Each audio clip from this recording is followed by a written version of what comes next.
নমস্কার, আমি অরবিন্দ নস্কর। প্রতিদিনের মতো আজকের আপনাদের সামনে একটি ছোট্ট নিউজ নিয়ে এসেছি। আপনারা মনোযোগ সহকারে শুনবেন। সামরিক শক্তি দিক দিয়ে 154টা দেশকে নিয়ে সমীক্ষা করে দেখেছে গ্লোবাল ফায়ার পাওয়ার সংস্থা। তারা সমীক্ষা করেছে যে কোন দেশ কোন পজিশনে আছে।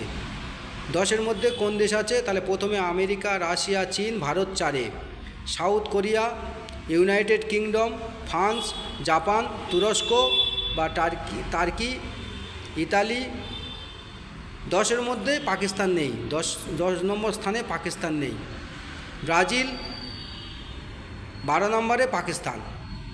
Indonesia, Germany, Israel, Iran, Spain, Australia,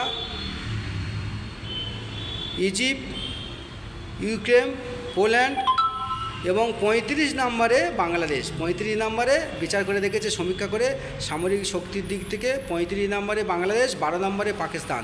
Bharat ক নম্বরে? 4 নম্বরে। সেই বাংলাদেশ আবার বলে ভারতের কলকাতা 4 দিনে দখল করে নেব। শুনলে হাসি পায়। তাদের স্থানটা কোথায়? 35 নম্বরে। আর পাকিস্তানের স্থানটা কোথায়? 12 নম্বরে। আর ভারতের স্থানটা কোথায়? 4 নম্বরে। সামরিক শক্তির দিক থেকে 154টা দেশকে নিয়ে সমীক্ষা করেছে বা বিচার করেছে গ্লোবাল ফায়ার পাওয়ার সংস্থা। তাই ভারত সামরিক শক্তির দিক থেকে 4 নম্বরে বিশ্বে। আমেরিকা 1, রাশিয়া 2, 3 চীনে, 4 ভারত এবং 12 নম্বরে পাকিস্তান এবং 35 নম্বরে বাংলাদেশ। তাই ভারতের কাছে পাকিস্তান ও বাংলাদেশ এক চুলও টিকবে না, এটা আমরা মনে করি। এক ফুয়ে ওদের উড়িয়ে দেওয়া যেতে পারে। তখন আসছি। জয় হিন্দুস্তান, জয় ভারত।